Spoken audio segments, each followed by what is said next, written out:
We're here to give you an update on the efforts of the Providence Police Department and what we're seeing in crime month over month and year to date. And then we look at 5-year averages so we can compare as best we can apples to apples. Every single day in my 8 years with this mayor, 7.5 years with this mayor, I report to him on all crime that occurs in the city. And he questions and follows up. There's no one more focused on the safety of our city. This mayor, Jorge Elorza, who's gonna open it up, talk a little bit about what we're seeing and what our efforts are going forward. So Mayor Elorza. Thank you, Commissioner. Great to be here with the Chief and other members of law enforcement. I appreciate members of the media being here and covering this important information. So, as you can see in front of us, there are 5 weapons that were recently recovered. I believe this all happened over this weekend. Many of you were here several weeks ago where we did something very similar. There were 9 weapons recovered in a short span of time. Thankfully, no one lost their life this weekend, although we did have a couple of, one unfortunate incident, I believe, where someone was shot.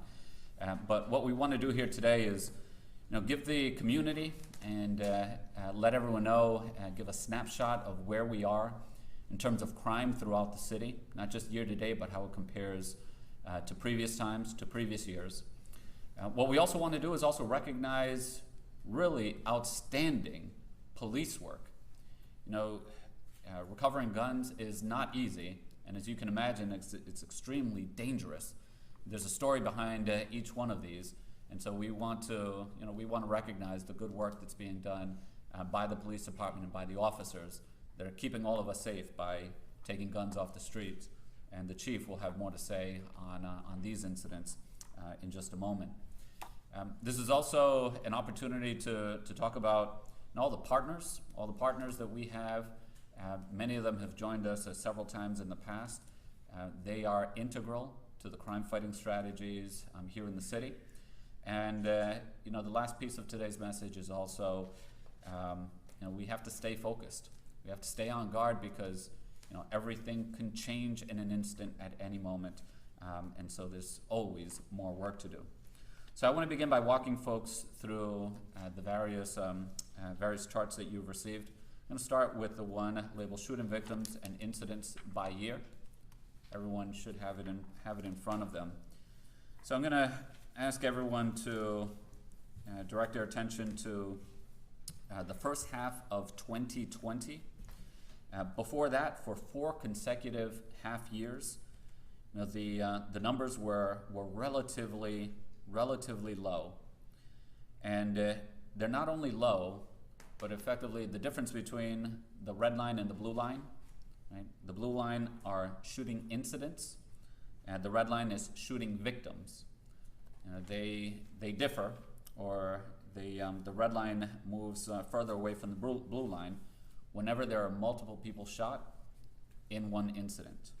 As you can see, for that 2-year period, and for most of the time before then, those lines are always close together, meaning that there are relatively few incidents where multiple people are shot. This began to change in a lot of ways during the second half of 2020. Remember, the first half of 2020 was the pandemic, and then it was really bad in the second half of 2020, and that continued for the next couple of half years. First half of 2021, and then the second half of 2021.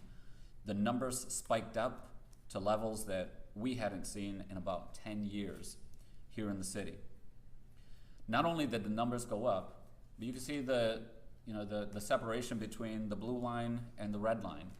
That means that during the shooting incidents, there were more times where multiple people were shot. This is something that's also new, or relatively new and recent, that we're starting to see here throughout the city. We've spoken about that publicly in the past, and the reason why not only the numbers have shot up, but why there are more people shot whenever there's an incident, is because of what you're seeing right here in front of us. You know, I would say that it's no coincidence that each one of these is a fully semi-automatic weapon. We're seeing less and less of the revolver guns that are recovered. The revolver guns are far slower on the trigger than these semi-automatics. And not only are they slower, but they don't carry as many bullets in their clips. So we've seen several instances where we're seeing a dozen shell casings. We're seeing 20 shell casings. In fact, just last year we saw an incident where there were 60 shell casings let off, and I want to say a matter of seconds. So there's simply, whenever there's an incident, there are more bullets flying, there are more guns, so multiple guns being used, and that's causing more people to get shot whenever there's an incident. So I think that helps to explain what you're seeing in front of you in these graphs. The last thing that I'll emphasize in this graph is that for the first half of 2022, the numbers have come back down, thankfully, to that stretch that we had for that 2-year period from the second half of 2018 to the first half of 2020. We're hoping those numbers either stay there or continue to decline, because every single time those numbers decline, those are real people, real families that don't have to suffer the consequences of this. Next, I'll turn to, you should also have three other sheets. Turn to the one for aggravated assault offenses by year. As you can see, with aggravated assault offenses, this is a bit of a mixed bag. They were very steady for the first 3 years that are depicted here. Then they declined, went up, and so it's up and down, up and down, up and down. This year, for the first half of 2022, if you compare it to the first half of 2021, the numbers are actually up. There have been 27 more aggravated assaults this year than there were at this time last year.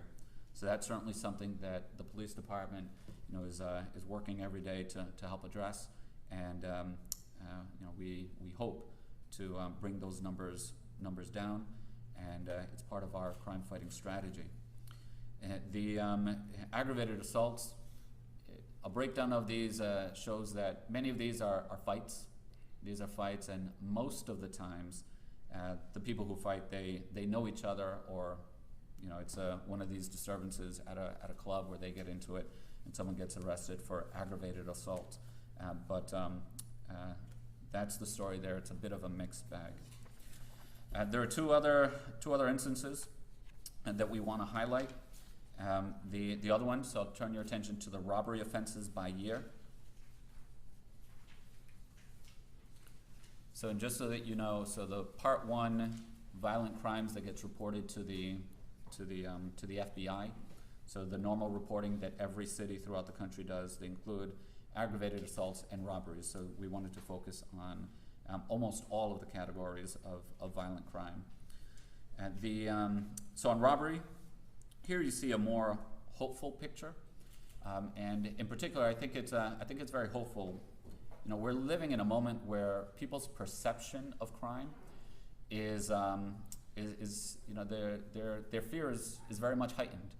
Everywhere you look, there's crime on social media. There's instances that are reported everywhere. But I think that understanding where in fact we stand is really important for everyone to know. If you look at the numbers dating back to 2011, there's been a pretty steady decline, for every 6-month period and for every year for the past 10 years, so that today robbery numbers are 35% of what they were 11 years ago. So those numbers have declined 65%. And robberies are important to highlight because while many crimes are targeted, so for example, the vast majority of shootings are targeted in the city, robberies, it could be anyone. And I think that's what scares so much of the population, thinking that that could have been me. And I know how that spreads fear throughout the community. However, and unequivocally, it is far safer from a robbery perspective and from the perspective of being a victim of a random crime. It's far safer today in the city than it was in the past. So there's that paints a hopeful picture, and as always, the police department is working very strategically and also hoping to continue to drive this number down. I'll turn your attention to the next graph, the burglary graph. So, this is the one property crime that we highlight here. And the reason we highlight this here is because, again, it speaks to this fear and concern of being the random victim of a crime. If someone breaks into your house, there's nothing more chilling, there's nothing more frightening than something like that. And so here we also have a very hopeful picture. Looking back at 2011, there's been a constant decline up until now, and that's also the result of really great work by the police department, by several changes that we've made, better illumination throughout the neighborhoods being one of them, and by neighbors looking out for neighbors. It takes a whole of government and a whole community to have this kind of impact. Over this 11-year span, the numbers have declined about 78%. That is just remarkable, and it's kudos to all of the people, law enforcement and otherwise, that have been at this work for such a long time. So that also paints a hopeful picture. We don't sit in isolation. We're part of a broader context, and the reality is that right now, even after the pandemic, many cities are continuing to see an increase and a spike, not only in shootings and homicides, but also in violent crime as a whole.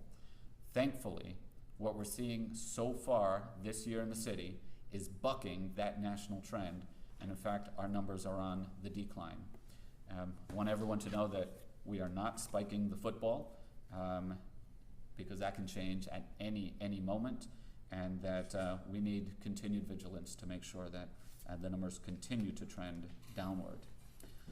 So to finish up, yes, this is heavy on statistics, but I want to emphasize once again that every time the numbers goes down, that means that someone has not been shot, an individual, someone's life isn't torn apart by violence, and someone doesn't have to live with the fear of having been a victim.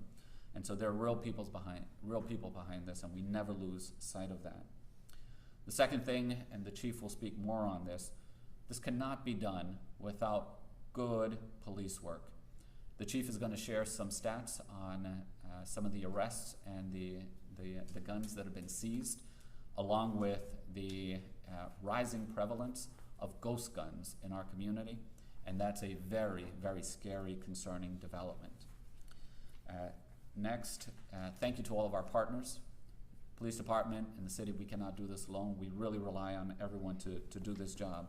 So we're really thankful for all the people, from organizations to just common residents and citizens who do this work. Last but not least, we have to remember, let's stay on guard. While there are reasons for cautious optimism, sometimes there are factors beyond our control, and this can all change in a hurry. We're very aware of that, so we're not letting down our guard. I'll hand it back off to the commissioner, to the chief, the commissioner. The last piece that I'll mention is on homicides. So at this point last year, or at least for the first 6 months of last year, there had been 10 homicides. This year, the number of homicides is down to 4. So, that's, again, we're happy that the number is down, but we still have 4 homicides too many. The challenge with homicides is that since the numbers are so low, the differences between years, I wouldn't read too much into those homicide numbers. So yes, we're thankful that the numbers are down, but I think that the more important statistic to look at is the number of shooting incidents and the number of shooting victims. Sometimes it's just random whether someone who is shot loses their life or not. But but there's also reason for cautious optimism and reason to be hopeful there.